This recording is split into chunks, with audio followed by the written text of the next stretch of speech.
Hello and welcome back to another video on the F1 Journal and to my 2023 Constructors Championship predictions. A few days away from the season.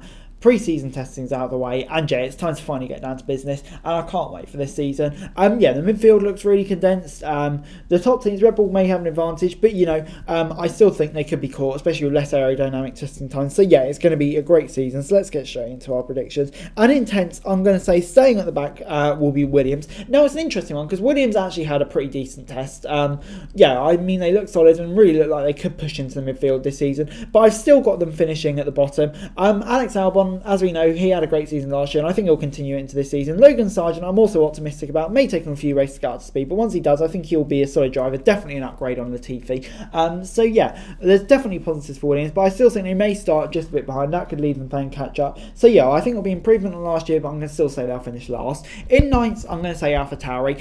Yeah, a combination of reasons. I don't think AlphaTauri had the best test really. There were some issues there. The balance looked a bit hard. And yeah, also the driver lineup. I don't know. I'm not totally convinced by Yuki Tsunoda. I'm a big fan of Tsunoda. I'm a big fan of De Vries as well. But yeah, De Vries new to F1. Very little experience in F1, even though he is experienced overall. How will he fare? And Tsunoda, yeah, as much as I'm a fan of him, he really does need to step it up. And hopefully these drivers can push each other on. But yeah, I'm just worried that the machinery they have might not be great. And yeah, a bit of an inexperienced driver lineup in F1 terms too. Moving on then to number 8, and that is Haas. And yeah, Haas, I think they've got a really solid base to start the season on. Seemed like they had a good test. And yeah, I feel like it could be a bit like last season for the American team, where they start off, you know, really strong, but maybe tail off in the year where other teams kind of develop a bit better than them. But this year, I think they've got 2 experienced drivers who could really bring points home regularly when they are available. And yeah, that can allow them to keep 8s and maybe push on a bit higher. But yeah, I think Magnussen and Hulkenberg will bring in points often, and that will secure them that position.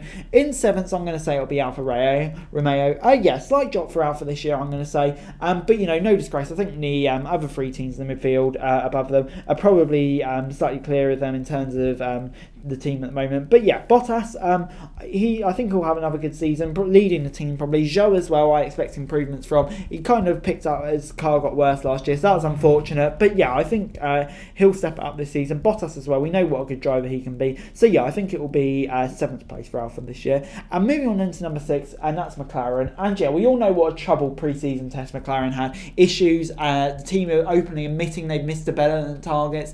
Yeah, it's not gone well, so I can kind of see McLaren starting on the back foot, maybe even behind the likes of Alfa Romeo and Haas and all of that.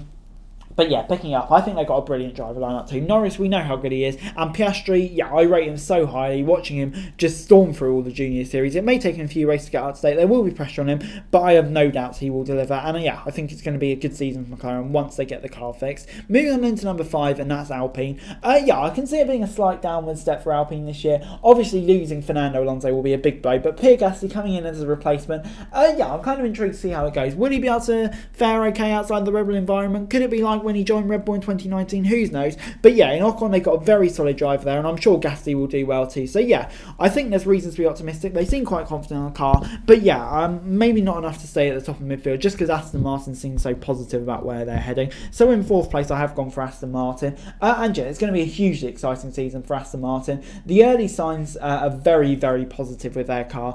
So they'll be heading into the season full of optimism, picking up Fernando Alonso to replace Sebastian Vettel. That's a brilliant signing as well. Lance Stroll, unfortunately, it seems he may miss a few races at the beginning of the season as he recovers from injury, and maybe that could hold them back a bit. But I still think the car looks so good. Fernando Alonso is going to be so motivated, and that will see them at the top of the midfield, maybe even pushing the top 3 at points. But yeah, I definitely think with the trajectory that team's on, they will top the midfield this season. In 3rd, I've gone for Ferrari. Yeah, I don't know. I don't really know what to expect from Ferrari, if they're going to be close or if they may have taken a step backwards. Yeah, there were some conflicting response. I think they may start second favourites, and maybe Mercedes will overtake them as they upgrade it. But yeah, reliability seems okay. They've had a bit of strategy shake-up. Obviously know how good the drive line is. So there are reasons to be optimistic. But yeah, I just feel like over the course of the season, if Mercedes are more competitive, we saw how close they got last year. I think they may finish above them. So yeah, in 2nd place, I am going to say Mercedes. And yeah, Mercedes is an interesting one. They had a bit of an up and down test, but I would say on day 3 it kind of ended on and up, and that will give them some very much optimism. The bouncing's gone, which is of course a major positive for them. Hindered them so much last year. So yeah, they'll be optimistic following that. But yeah, I mean, Lewis Hamilton, I think he'll come back with lots of motivation this year. George Russell as well, we know how good he is. And yeah, with maybe upgrades at Baku around that time, could maybe take the fight to Red Bull. But yeah, I don't think they will have quite enough. So yeah, I'm going to say Red Bull will win the Constructors' Championship this year. Yeah, I mean, Verstappen, we know how good he is. Questions still remain over Sergio Perez, especially if the car's kind of been more designed towards Max Verstappen this year, which we know normally isn't a great thing for Checo. So yeah, that may be a bit of a concern for him. But yeah, I think on the whole, Red Bull just looks so strong in testing. Verstappen's in such great form at the moment.